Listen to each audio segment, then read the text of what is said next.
Sizdən xahiş edirik ki, xəbərə keçmədən öncə videonu bəyənin və rəy bölməsində fikirlərinizi bildirin. Dünyada və ölkədə baş vermiş ən son xəbərləri bizdən izləyin. Bunun üçün kanala abunə olmağı və bildiriş simvolunu açmağı unutmayın. İndidən təşəkkürlər.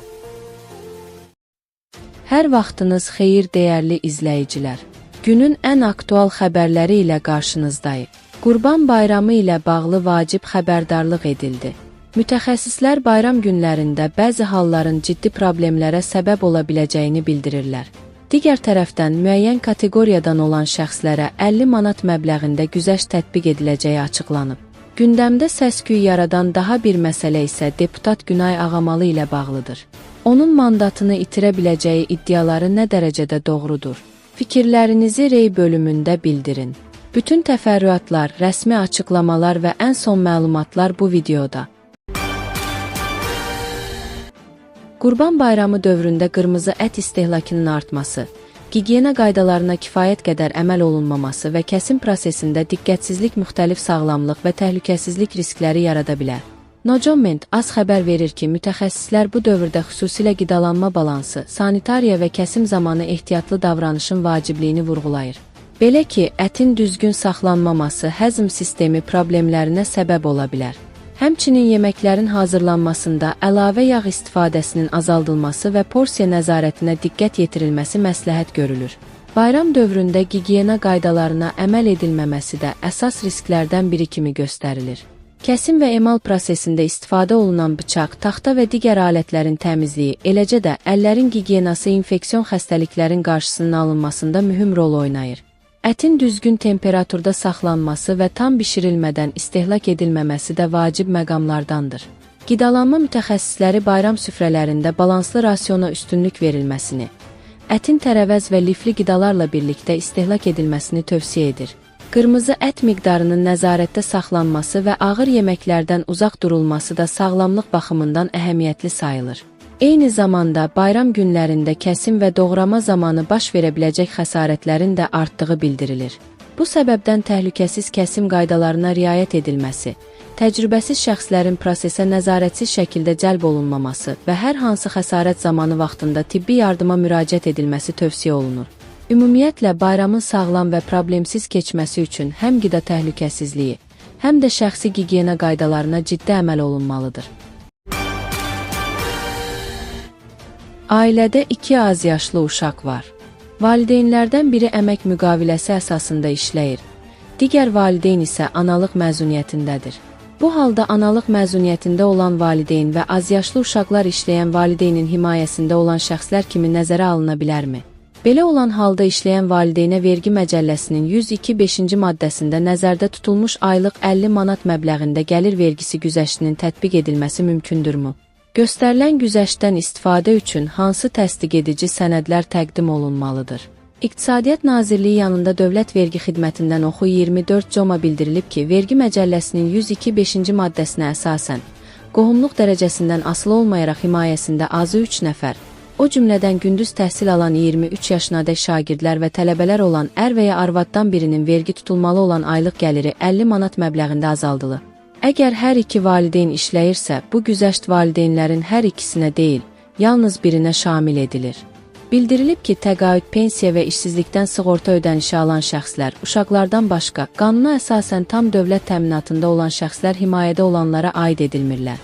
Qeyd olunanlara əsasən fiziki şəxsin əsas iş yerində, əmək kitabçasının olduğu iş yerində, muzlu işlə əlaqədar əldə etdiyi gəliri himayəsində 3 nəfər olması ilə əlaqədar müvafiq təsdiq edici sənədlər, yəni Azərbaycan Respublikası Nazirlər Kabinetinin 2001-ci il 4 yanvar tarixli 4 nömrəli qərarı ilə təsdiq edilmiş, əmək haqqından tutulan vergi hesablanarkən fiziki şəxslərin vergi güzəştləri hüququnun müəyyənləşdirilməsi üçün sənədlərin siyahısının 1-15-ci bəndinə əsasən ər və arvaddan birinin güzəştdən istifadə edib etməməsi barədə onların əsas iş yerindən işə götürənin arayışı və Azərbaycan Respublikası İqtisadiyyat Nazirliyinin təsdiq etdiyi formada yerli icra hakimiyyəti və ya bələdiyyə tərəfindən verilmiş arayışlar təqdim edildiyi halda 50 manat məbləğində azaldılır.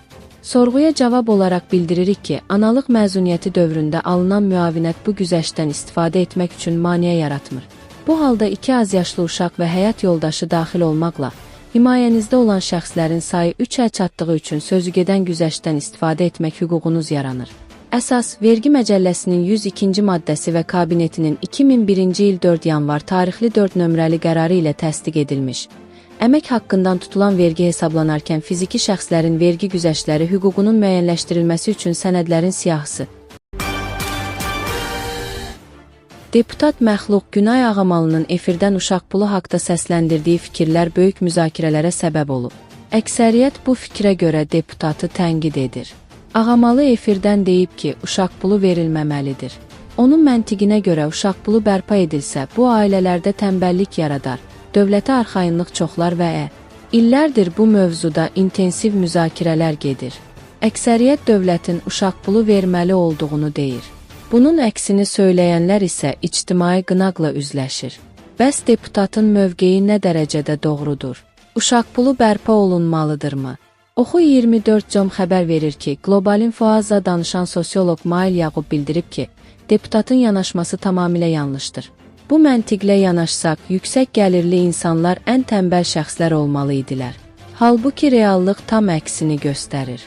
Gəliri yüksək olan insanların əksəriyyəti daha çox çalışan, daha aktiv və təşəbbüskar şəxslərdir. Buna görə də uşaq pulu insanları tənbəlləşdirir, argumenti nə iqtisadi, nə də sosial baxımdan ciddi əsaslara söykənmir. Sosioloqun sözlərinə görə, verilən uşaq pulu ailələrdə valideynləri işləməkdən çəkindirəcək həcmdə deyil. Bu iddia daha çox populist və məntiqsiz yanaşma təsiri bağışlayır. Əksinə, uşaq pulunun verilməsi bugün Azərbaycan üçün vacib məsələlərdən biridir. Çünki son illərdə ölkədə əhali artım tempinin zəiflədiyi müşahidə olunur. Bu tendensiya davam edərsə, 30-40 ildən sonra Azərbaycan da hazırda bir sıra Avropa ölkələrinin üzləşdiyi demoqrafik problemlərlə qarşılaşa bilər. Yaşlanan əhali, əmək qabiliyyətli insanların sayının azalması və sosial yükün artması kimi risklər ortaya çıxmış olar. Mail Yağub Milli Məclisdə müzakirə olunan təklifə də münasibət bildirib. Parlamentdə çoxuşaqlı ailə modelində minimum uşaq sayının 5-dən 3-ə endirilməsi ilə bağlı müzakirələr aparılır və bu müsbət addımdır. Belə təşviq mexanizmləri ailələri daha çox uşaq sahibi olmağa həvəsləndirə bilər. Uşaq pulu da həmin sosial siyasətin əsas elementlərindən biridir.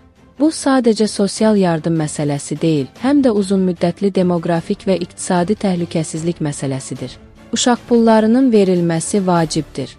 Globalinfo az xatırladır ki, Günay Ağamalı deputat mandatına sahibləndikdən sonra cəmiyyətə faydalı, vətəndaşlar tərəfindən rəğbətlə qarşılanan bir təkliflə çıxış etməyi. Əksinə, onun vaxtaşırı bu cür qalmaqallı fikirləri cəmiyyəti daha da qıcıqlandırır və hökumətdən narazı salır. İnsanlar haqlı olaraq soruşur.